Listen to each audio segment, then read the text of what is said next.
it is my pleasure to say that we are now joined by Jake Hadley, a guy I've had my eye on for a long, long time. He is finally fighting for the Cage Warriors flyweight title on Thursday night against Luke Shanks, and it's one of the most exciting flyweight bouts I can remember in Europe, really. Absolutely unbelievable. Both guys look so good.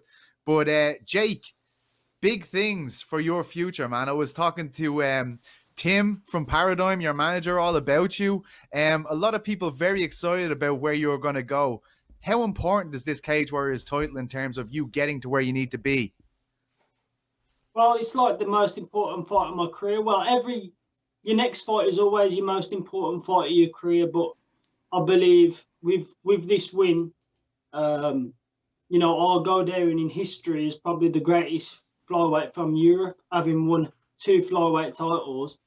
And I believe that I'll solidify my spot in the UFC with this win, especially how I feel I'm going to finish him. Yeah, it's an interesting one for me on you, because I feel like, yes, I already did feel like you were the best flyweight in Europe before this fight was made. Luke's been looking great, but, obviously you at EFC, you came over to Bellator, you bet Blaine O'Driscoll, who a lot of people were hot on over here. Do you feel like you are the guy? It's just a matter of getting that belt around your waist? This is just underlining the fact that you are already the best guy in Europe? Yeah, well, the only reason Luke Shanks was able to win the title in the first place is actually I was actually supposed to fight for the title before him, but I had some contract issues, so I couldn't fight the fight at the time. So that's why they had to give the champion Samir Fadin, Luke Shanks at the time. They had to give him.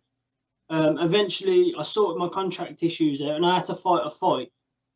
To get the title shot, because he'd already been matched up. You know what I mean? The champion had already been matched up. So really, Luke Shanks needs to thank me that he was the champion, because he wouldn't have never been the champion if it would have went the way it was supposed to. What do you think of him? Do you like him as a person? Is there a bit of underlying beef there? Personally, I think he's an idiot. He's a bit of a dumb guy. Fat dumb guy, like he's just an idiot. But skill wise, he's okay. I mean, he may just be the Cage Warriors champion, so he's got to be somewhat good in he. So I've took him deadly serious. You know what I mean? I've been training hard for him 6 days, 3 times a day. I've took him deadly serious, but I don't think he's on my skill level in any aspect of the game, to be honest. Wow. When you think about the matchup, Jake, I think you're really well rounded. I think you have strengths everywhere on the ground, standing up. But I think most fans would agree with me when they say they love seeing you just exchanging, going out there, so powerful for the weight. Jesus Christ. And when you start throwing bombs, you immediately see your opponent kind of reacting to it. When you think about how this fight goes down, because Shanks had a great performance against Samir in terms of his grappling and stuff, where do you feel this fight is won for you? And I know you want to finish, so is it in the standing realms that you think this fight is stopped? I'll finish this fight by any means necessary, whether that's a knockout or a submission. To be honest, I don't usually predict I'm going to finish my opponent. I usually just say I'm going to win. But because it's a 5-round fight, there's no way that he's going to be able to go 5 rounds with me, because I don't know a man who can do 5 rounds with me in the gym. You know what I mean? So I feel like there's no way he's going to be able to do 5 rounds with me, and I'll finish him by any means necessary. Whether that's a knockout or a submission. You know what I'm saying? So I'll finish him by any means. He's got holes in his game, in every aspect of the game. You know what I'm saying? So I've studied him. I've done my own work. I've got my game plan for him, but realistically, I can win the fight in any area. Where do you feel the biggest holes are then? You said he's glaring holes in his game. Where is the biggest hole in his game, do you feel? Well, obviously, I don't want to give too much away, because obviously, well, then again, he's been doing the same thing for about 20 years. You know what I mean? He's moved gyms, and there's all this hype about him moving to another gym, James Doolan's gym. There's all this hype, but I still see him making the same mistakes. What he did when he was an amateur. because we were supposed to fight in the amateurs, and you know, I'd watched him when we were supposed to fight in the amateurs, and he still makes the same mistakes back then as he does now. So, you know, he's gonna do them whether I tell him what it is right now. I could tell him what it is right now, and he's still gonna do it in the fight, and that's how he's gonna get chinned, or that's how he's gonna get submitted. So I could really tell you, but you know what I mean. I just keep that to myself for now, and then fair enough. And then after the fight, I'll tell you. You get me? Fair enough. You're incredibly intimidating, Jake. I don't know if anyone's ever told you this before, but I'm terrified of you. I'll openly say that. But do you ever feel like when you're facing off with opponents that, you know, they can go, oh no, this is going to happen tomorrow? Do you feel like you have them skills of intimidation that we saw with the likes of Conor McGregor in his heyday in Cage Warriors, with Mike Tyson, say, in the 80s and early 90s? Is that something you work on, or is this just the way you are? This is just basically the way I am. You know, I mean, I'm supremely confident, you know, in my abilities. I feel like for the majority of my career, I've actually been underestimated by my opponents. I feel like Zulu Boy underestimated me badly. Blaine O'Driscoll underestimated me badly. And by the words that Luke Shanks has been saying, you know, I mean, I think to myself, well, how could you believe that? You're stupid to believe that. Like, so maybe he's underestimating me a bit. I don't really know, but by some of the words he's saying, you know, I think, man, this guy's stupid, man. How could he even think that? You know what I mean? But hopefully for his sake, he ain't underestimating me. You know, because he'll get finished even quicker. You just said there, you know. So it's nearly like a chip on your shoulder, nearly, that you're wearing in there. Like, I cannot believe you're not taking me serious here. Is that the way it is? Is that the way you approach these things? I just approach it like, you know, I want to kill the geezer. He's trying to take all my dreams away from me, you know, or what I've worked for my whole entire life. But to be honest, when I fight, it just feels to me like sparring. I don't really have that much emotions, you know. I mean, I'm in the back. You know, for my last fight, I was in the back watching all the other fights, and then my coach was like, Jake, you need to start warming up. I'm like, oh shit, yeah, I'm fighting in like 15, 20 minutes. You know what I mean? I told me that. Like, and so like, it just feels normal to me, to be honest. It's just like a spar to me. You know, except I get to, if I rock my opponent, I get to follow up on him. You know what I mean? Or if I get to elbow my, you know, the guy I'm fighting. So that's the only difference for me between that and sparring, to be honest. Were you a little bit disappointed? Obviously, you know, you're in Bellator. I know it was 135 pounds when you fought Blaine O'Driscoll, but you know, for me, you know, I've always thought they should have brought in a flyweight division. Were you a little bit pissed off the way things sort of ended with Bellator MMA? Was there any contract offer there? Or because I remember you talked about ONE FC as well. Were you annoyed with that? Well, I was only ever offered a one-fight deal on Bellator. It was at flyweight on a one-fight deal. I am pretty like sad that really they didn't. Not sad because it's up to them, but like it's a bit weird that they haven't opened a flyweight division, because there's a lot of talent in the flyweight division, especially in Europe. So Bellator Europe could have capitalized on that. You know what I mean? And you know, they potentially could have got me before I went to Cage Warriors, just say, for instance. I'm not saying I would have. I'm not saying I wouldn't. But, you know, the chance was there for them, you know, to have me and to have other fighters, you know, who were quite big in Europe, big names. And it's a very exciting division, you know what I mean? Like, my fight with Blaine on Bellator was like a back and forth, really good fight, really. I mean, it's a really entertaining fight to watch. So I was thinking, you know, I can't believe that they opened a flyweight division. But then again, Blaine's gone on to have about 3 or 4 fights on there since I've beat him. So I don't know if it's what that is about. Like, you know what I mean? Definitely, yeah. Totally Yeah, agree. I wanted to know, Jake, like it's a very different situation now with the UFC's flyweight division. I'd say as a young prospect, you're coming up, and around 2018, all this talk starts of we're going to shut down the division. It seems to be in a far more secure place now with Davis and Figueiredo at the top of the organization. Dana seems very hyped about it. Like when there is that security there, does it feel like it's in a more secure place for you, the UFC's flyweight division, say, than a couple of years ago? And did that have an impact on you when they were talking about, oh, we're going to shut down the division? Did that kind of go, well, what am I doing here then? Did you ever have questions like that?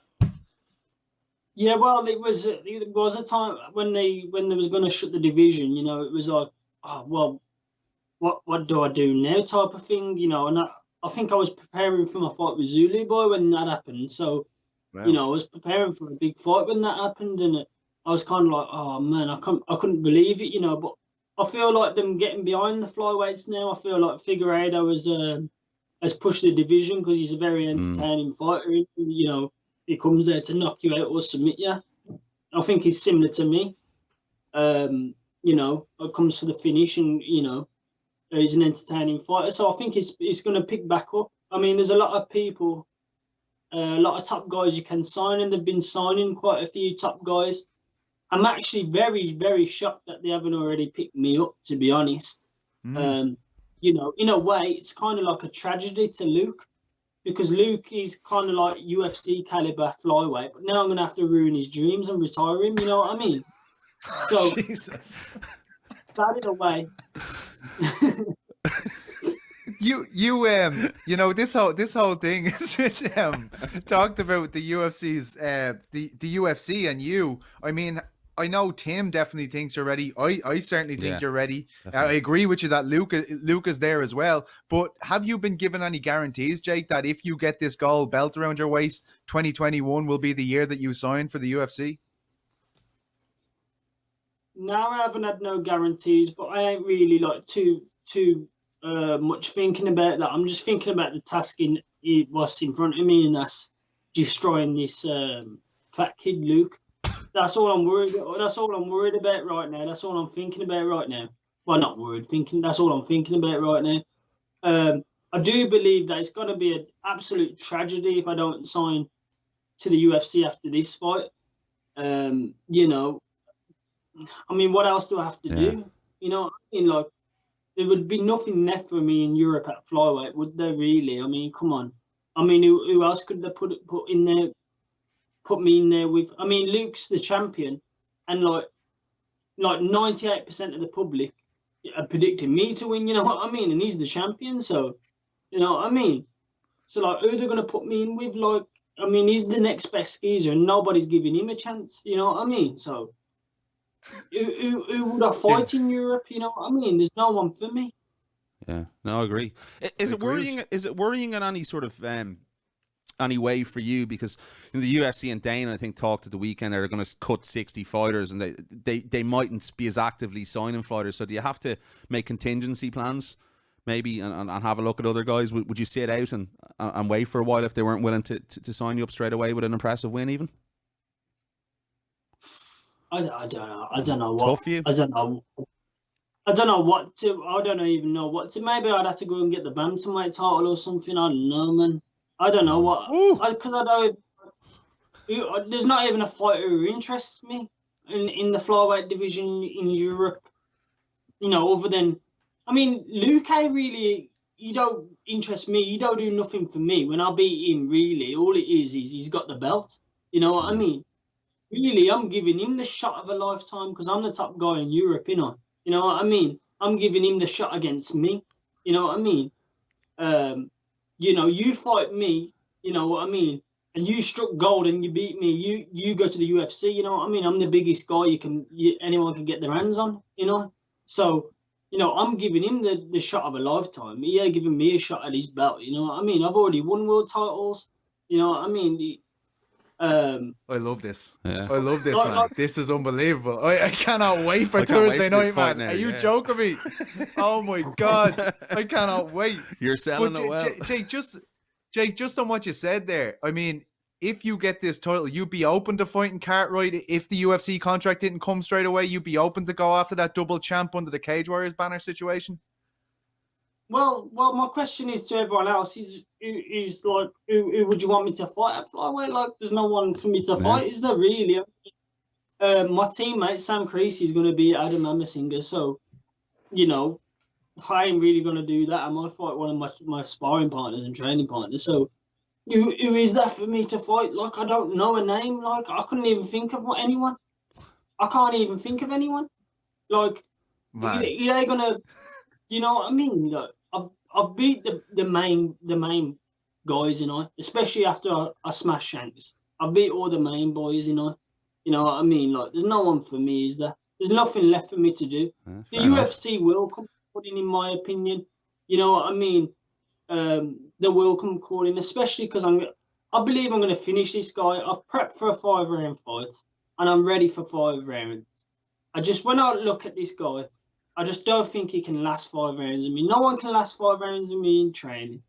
So I spar top guys.